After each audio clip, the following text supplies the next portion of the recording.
Domestic animals, Minimus the mouse and Vibrissa the cat, as a Latin learning supporting team in Minimus, starting out in Latin textbook.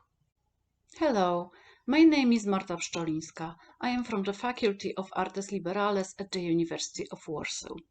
In this presentation, I would like to introduce you to the topic of learning Latin from the perspective of younger children, with the use of a textbook that includes exactly what speaks most to children: a combination of humor and colorful stories about animals. Here, they are an effective means to an end, as they ensure not only a success in learning, but also provide fun and satisfaction during that process. To begin with, let's take a look at why animals are so important to us.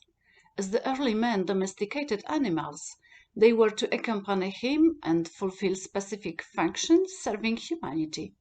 A dog would help with hunting, while an agile cat would catch any pests spoiling the food. Today's man is more distant from nature, as many people live in cities. But the longing for nature makes people want to have at least some element of it around them. They have potted plants in their homes, and they keep pets and small animals that they consider friends. On the other hand, domestic animals can also serve us in an entirely different way. They can be the basis of children's entertainment, like children's books, cartoons, or comics. Using a motif of animal helpers is a brilliant way to reach children from the youngest age groups and to make studying easier and more pleasant. Such use of animals was deployed by two Latin teachers, Barbara Bell, the author, and Susan Forte, the illustrator of the British textbook Minimus, starting out in Latin, in order to engage children with their curriculum. The drawings of Minimus, a small mouse, and its likable antagonist cat Vibrissa become an efficient incentive encouraging children to learn Latin, which turns out not to be boring at all. The textbook is aimed at elementary level pupils, aged 6 to 10 years old, and contains the adventures of congenial Latin animals, who as Cicerone introduce the language, culture, and mythology through the graphic design of the lessons, drawings, and comics. The choice of the cat seems obvious. Because their behavior is so expressive and characteristic, we not only keep them in our homes and love them, but also make them heroes of books and films for children, especially now they are present in so many memes and videos of the internet. The choice of a mouse is less obvious. It seems to be a much less friendly animal that was once considered to be a pest. But nowadays, it is not common for people to have granaries of huge pantries, and mice are often kept as pets. The career of the mouse began in the ancient times. Plinius writes, "Cum plura namque sunt nec placida nec fera, sed mediae inter utrumque naturae, quo in genere multi et hos in colas domum posuere mures," which means, indeed, there are many species of animals which are neither tame nor wild, but of a sort of intermediate nature.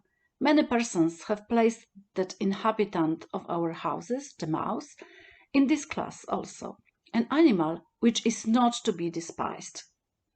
We know them from Aesop's fables, especially the cat and the mice, the lion and the mouse, and of course the town mouse and the country mouse.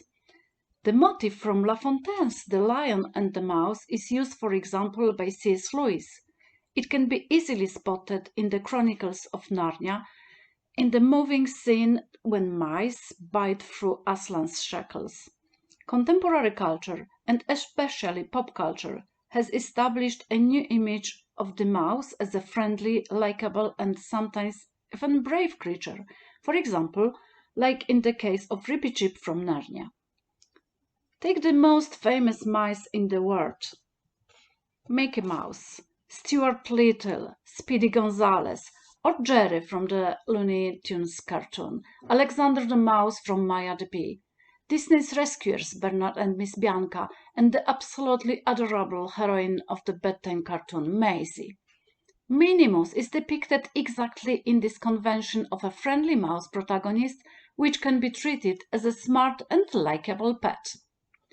The choice of the animals as the leading characters that accompany the child learning throughout the entire textbook encourages the child to learn. Since the adaptation of the humorous comics to the youngest students is so successful, studying is way more appealing than in case of other textbooks, in which the authors use a Roman child as a peer cicerone or do not use such character at all. The animals that are guides throughout the textbook, with their characteristic animal behaviors, can be considered more familiar, and so closer to the contemporary child than Romans, so distant in time and culture. The basic idea here is to introduce a Roman family living in the 1st century Roman Britain in a community at Windolanda with their cat Vibrissa, which means whiskers, and a resident mouse Minimus, a leading character whose name is a witty pun, as it combines two meanings, Minimus, the smallest, and Mini Mouse, a tiny mouse. Windolanda was a Roman garrison situated near Hadrian's Wall. The adventures of the children and the family cat and mouse are fun, dynamic, and interesting throughout the textbook. They are present in cartoons or refer to mythical stories. The textbook is a lively elementary Latin course for children.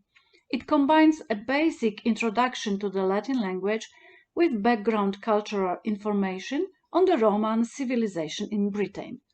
Pupils learn Latin through engaging in games and fun activities using the modern interactive method, including audiovisual elements. The child acquires a different linguistic system without going into great grammatical details or studying the rules of phrase formation.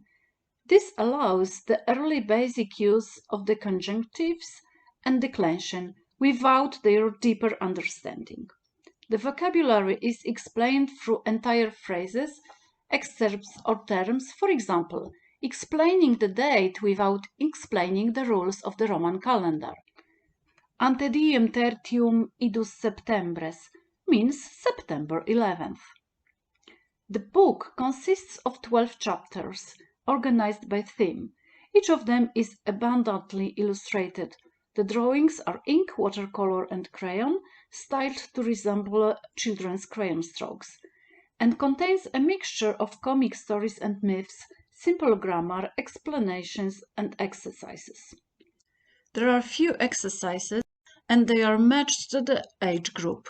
They include direct speech exercises, for example, introduce yourself with a Latinized name, describe yourself, or the game Simon Says, Simo Dicit. As far as grammar is concerned, it is very simple. It explains basic terms, part of speech, grammatical gender, commands, prefixes and suffixes, and so on. This content helps to develop language awareness and provides a solid foundation from which learners can progress to further English or foreign language studies. The textbook contains additional boxes with cultural material featuring Greek myths as stories told by children or other characters. Among them, you can find, for instance, the myth of Perseus and Medusa, and as Claudia entertains her guest at her birthday party, Daedalus and Icarus, Pandora's box, Actaeon and Diana, Odysseus and the Cyclops, Procrustes and his terrible bed, Pyramus and Thisbe. In addition, the cultural materials contains Roman Report, boxes about everyday Roman provincial life, which allows children to learn about the history and culture of their country at the same time, about Roman food, who were the slaves, how did the children write at school, how the Britons were described, what did the Romans think about them and their country, about public baths, or Greek gods. The materials are accompanied by excellent contextual illustration depicting artifacts, everyday objects found in Windolanda. details of garrison life, like pottery, writing tablets, medical tools, a letter from home to a soldier, or a dressing table. Minimus the mouse and Vibrissa the cat accompany activities contained in the textbook and are responsible for making Latin cool. The textbook has become an all-time bestseller. It lived to see its second part, Minimus Secundus, moving on in Latin, but also reached other countries outside of the United Kingdom, Italy and Slovenia. So, Minimus conquered the former Roman Empire. An Italian edition, Minimus Avviamento al Latino, is aimed, however, at an older student, and there is considerably more formal grammar and exercises in line with Italian teaching methods. The authors also created full of activities Minimus website and provide Minimus myth storytelling, stories from Minimus, audio files told by professional storytellers. Thanks to Minimus and the author's investment, who visited multiple British schools to popularize teaching of Latin using her textbook, the Minimus curriculum became so popular that a charismatic mouse Minimus has become a symbol of fun and encouraging Latin education, the mouse that made Latin cool. As we can see in the example of this textbook, it is possible to incorporate a lot of information about culture, mythology, and the reality of the Roman times just while teaching the language. At the same time, because the book uses animal characters that anyone, and especially children, can relate to, it is possible to teach in a way that really makes learning fun and shows even the youngest children that learning the language and getting familiar with classical antiquity is still worthwhile, as they are not just an extinct relic of the past, but a living and fascinating subject. Thank you so much for watching and see you in the discussion session.